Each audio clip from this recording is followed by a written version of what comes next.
तो आज है चैप्टर फर्स्ट का बहुत ही इम्पोर्टेंट टॉपिक। अगर आप ट्वेल्थ की केमिस्ट्री पढ़ रहे हो, ये इनऑर्गेनिक का चैप्टर है जो कि सॉल्यूशन होता है first chapter of the chemistry. Easy chapter होता है बट अगर आपको चीज़ें पता हो तब, अदरवाइज़ अनजानी चीज़ें टफ ही लगती हैं। तो चलिए स्टार्ट करते हैं। इससे पहले मैंने कुछ टर्म्स बता दिए थे जो कि मैंने पहले की वीडियो में बताया। आप चाहे तो उसको देख के थोड़ा सा अपना कॉन्फिडेंस बूस्ट कर सकते हैं, क्योंकि अगर हमें छोटी छोटी नॉलेज होती है ना तो हमें चैप्टर फैमिलियर लगता है, जाना पहचाना लगता है। अदरवाइज़ सब कुछ नया नया होता है तो हमें कुछ भी जो है अच्छे से या ईज़िली समझ में नहीं आता है। वैसे अगर आप कोई भी चीज़ 2 या 3 बार रिवाइज़ कर लेते हैं तो प्रोबेबिलिटी होती है कि हमें जो है वो 60 से 70% आ जाता है। तो चलिए टॉपिक में आगे बढ़ते हैं। हमारा आज का टॉपिक है मोलैरिटी। कंसंट्रेशन ऑफ सॉल्यूशन, यानी सॉल्यूशन के कंसंट्रेशन के लिए मोलैरिटी टर्म बहुत इंपॉर्टेंट होता है। बेसिकली मोलैरिटी जो सॉल्यूशन, अगर आप लैब वगैरह में भी जाते हो या न्यूमेरिकल सॉल्व करते हो तो जो कंपाउंड का कंसंट्रेशन होता है वो मोलैरिटी के टर्म में ही दिया जाता है, अदरवाइज मोलैरिटी के टर्म में दिया जाता है। अब मोलैरिटी और मोलैरिटी में एक बेसिक डिफरेंस होता है। मोलैरिटी क्या होती है, वो सॉल्यूशन बेस होती है। मोलैरिटी क्या होती है, मास बेस होती है। तो खैर आज मोलैरिटी के बारे में जानते हैं और नेक्स्ट वीडियो में हम मोलैरिटी के बारे में जानेंगे। तो ये आज हम जान लेते हैं मोलैरिटी के बारे में। देखिए वैसे बेसिकली बात अगर मैं बताऊं तो मोलैरिटी जो होती है वो सॉल्यूशन में जो 1 लीटर सॉल्यूशन होता है उसमें जो सॉल्यूट की अमाउंट होती है वही क्या हो जाता है, उसकी मोलैरिटी हो जाती है। अब क्योंकि हमें डिफ़ाइन करना होता है तो हमें एक प्रॉपर डेफिनेशन देनी होती है। बेसिकली अगर आप फॉर्मूले से चाहे तो समझ सकते हैं। मोलैरिटी क्या होती है, जो वॉल्यूम ऑफ सॉल्यूशन होता है लीटर में, उसमें जितना भी मोल्स ऑफ सॉल्यूट प्रेजेंट होता है वही उस सॉल्यूशन की मोलैरिटी हो जाती है।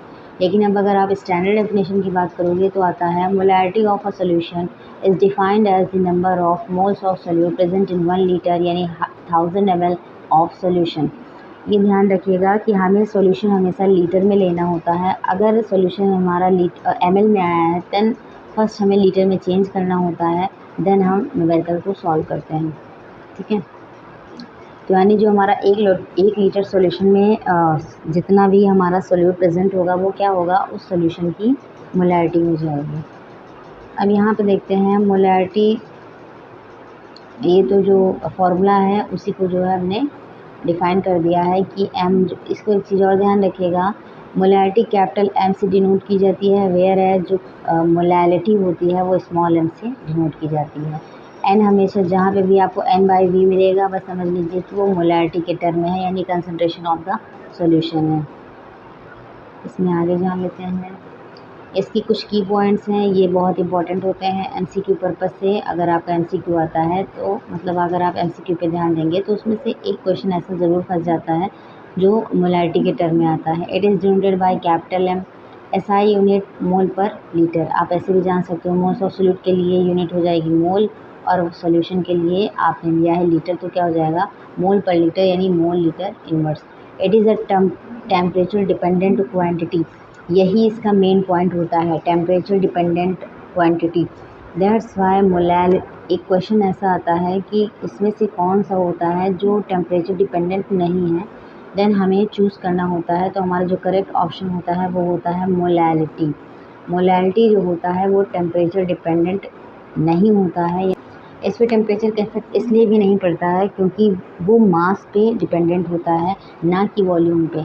मास टेम्परेचर से अफेक्टेड नहीं होता है जबकि वॉल्यूम होता है। ठीक है, तो इस वजह से जो मोलैरिटी होती है वो फ्री ऑफ टेम्परेचर होती है, उस पर उसकी कोई डिपेंडेंसी नहीं होती है।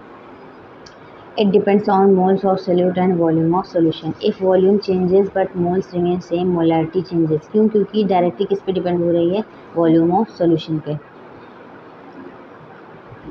आगे जान लेते हैं।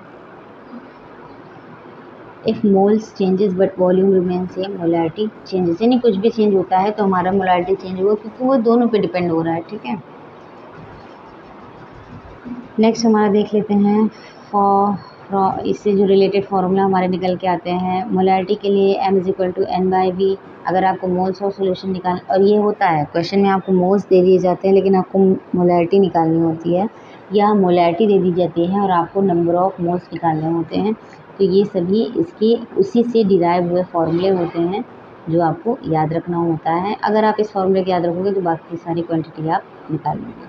ठीक है, यहाँ पे मैंने जो है कुछ एग्जांपल्स जो है इसके लिए दिए हैं।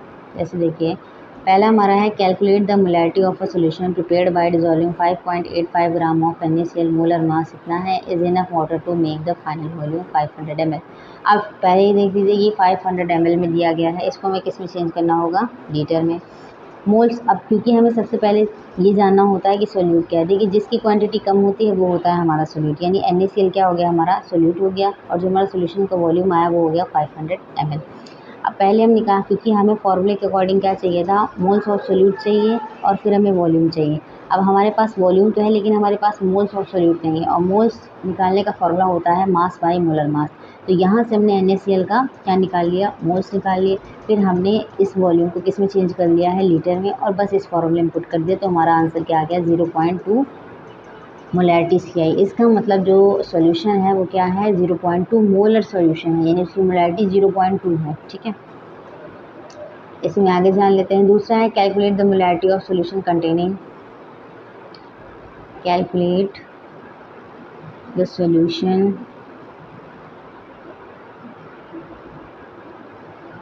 calculate the molarity of a solution containing 0.98 gram of H2SO4 and 250 ml। Same चीज़ है, पहले आप क्या चेंज करोगे, वॉल्यूम को लीटर में चेंज कर लो, मोल्स निकाल लो। मोल्स क्या होता है, mass by molar mass formula होता है। मोलर मास आपको पता होगा, जो ये मॉलिक्यूल होते हैं इनमें जितने भी एटम होते हैं सबके जो मास होता है उसको जोड़ दिया जाता है, ऐड कर दिया जाता है, तो हमारा मोलर मास निकल आ जाता है। मास क्या होता है, यहाँ पे देखिए गिवन है 0.98 ग्राम, बस फॉर्मूले में रखिए और आपका आंसर आ जाएगा। इसी तरीके से हमारी बाकी के भी क्वेश्चन हैं। How many grams of glucose, आप इन दोनों को जो है सॉल्व कर सकते हैं। आंसर हालांकि यहाँ पे है, बट ऑनेस्टी आपके लिए ज़रूरी है क्योंकि आप अपने लिए ही सीख रहे हैं। तो आप क्वेश्चन को लिखिए एंड सॉल्यूशन को बिना देखें आप इसको सॉल्व कीजिए। ठीक है, और आंसर आपका जैसा आता है, अगर आपका आंसर मैच करता है इसका मतलब है कि आप सही वे में हों। ऐसी कुछ टिप्स हैं जो रिमेंबर कर लीजिए। Always convert volume into litres before using the formula. Find moles using n by equal to mass by molar mass, ये फॉर्मूला होता है, इसको याद रखिएगा। Check the unit molarity is n mole per litre. ठीक है, यहाँ पे देखिए लिखा है रीडैश मोलर, जैसे कि मैंने बताया था जब 0.2 m करके आया था तो इसका मतलब था सोल्यूशन 0.2 मोलर है या 0.2 मोलर सोल्यूशन। ठीक है, यानी इसकी मोलैरिटी क्या है सोल्यूशन की, 0.2। ऐसे ही और मैं वीडियोज़ के लिए please like share and subscribe. Thank you for watching.